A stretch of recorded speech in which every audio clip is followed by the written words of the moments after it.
non, je n'ai pas été enthousiaste, mais finalement, ce n'est pas l'enjeu. Premier enjeu positif, il est venu.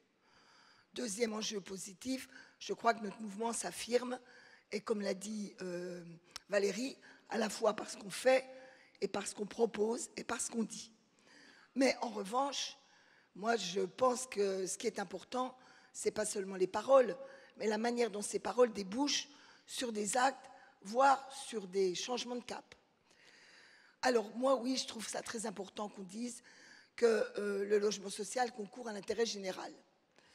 Mais j'aurais aimé, et je pense que même à cette étape, il nous explique que le modèle français du logement social, qui a sa spécificité et son efficience, quand on voit ce qui se passe, tous ceux qui nous disaient « il faut vendre, il n'y a pas besoin de parc public », etc. Vous avez vu le référendum à Berlin, vous avez vu le mécontentement profond dans tout un certain nombre de pays, même aux États-Unis, où ils sont en train de refaire du parc public. Donc je pense que le moment était venu pour que notre Premier ministre dise « ce modèle, ses fondamentaux, évidemment, il doit évoluer, mais ses fondamentaux sont bons. Et on doit les consolider. Et ce n'est pas simplement du vent. Quand la Cour des comptes met en compte la fonction généraliste du logement social, j'aurais aimé que le Premier ministre dise « on a besoin de ces fonctions généralistes qui ne cornérisent pas le logement social uniquement sur les très pauvres. On a besoin que l'accession à la propriété fasse partie du parcours résidentiel pour justement élargir les capacités de répondre à l'ensemble des couches populaires et modestes. J'aurais aimé qu'ils disent la surcompensation. Non, le mouvement HLM n'est pas surcompensé. Oui, ici ou là, il peut y avoir des dérives d'opérations ou d'organismes surcompensés, mais c'est minoritaire, archi-minoritaire et marginal. Or, on le sait, ce qu'a préparé l'Ancols, heureusement, le gouvernement a rétropédalé, mais moi, je voudrais être sûre de où on va atterrir, que ce ne soit pas du rétropédalage reculé pour limiter la casse. J'aurais aimé que sur tout un certain nombre de sujets, il accorde au logement social la priorité qui devrait lui revenir. Je pense au foncier public. C'est bien que le Premier ministre s'en occupe.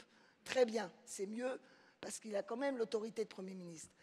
Mais vous savez, il se trouve que depuis les années 90, ce sujet est sur la table, que j'ai eu l'occasion de le voir. Les capacités d'inertie des administrations, même par rapport aux politiques qui passent, sont gigantesques. Donc si on n'est pas capable de dire, quand on fait une liste de ce que les administrations veulent vendre, on l'achète au prix du marché par un organisme public qui l'achète. Puis ensuite, fait la décote sur le logement HLM, etc. Et il y a un fonds de compensation qui permet à ce foncier public d'être mis au service d'abord du logement social, de façon équilibrée, dans l'esprit de la mixité fonctionnelle et de la mixité sociale. Mais prioritairement, il y a une part déterminante qui doit aller au logement social. J'aurais aimé entendre ça. Je pense que sur le foncier, on a des outils qu'on n'utilise pas assez. Moi, je crois qu'aujourd'hui, il faut dire, il y avait le débat, le disait très bien, la tentation de mettre plein de bureaux au centre, les logements à la périphérie. Moi, je plaide pour que la puissance publique dise, tant qu'il y a X mètres carrés de bureaux d'activité qui sont construites, il doit y avoir, et qu'on est en zone urbaine, évidemment, bon, il doit y avoir une part obligatoire de logement, soit dans l'opération, soit dans un périmètre défini, pas trop loin de cette opération, pour réussir la mixité fonctionnelle, qui est une exigence écologique et d'équilibre. Et dans le parc de logement social, dans la partie qui est faite en logement, car justement on manque, pour les travailleurs clés, de logement au centre, vers les bureaux et les activités, une part majoritaire de logement social. Ces choses-là ne sont pas une révolution qui traumatiserait le pays entier. Ces choses-là, je pensais qu'on pouvait les entendre. J'ai participé à la commission Rebsamen. J'ai fait ce genre de propositions. Je dois dire que toutes ne sont pas rejetées. Elles vont travailler en tome 2, etc. Mais donc voilà ce que truc. Et je voulais quand même terminer comme Fédération des COP. Il n'a quand même pas dit accession sociale. Bon.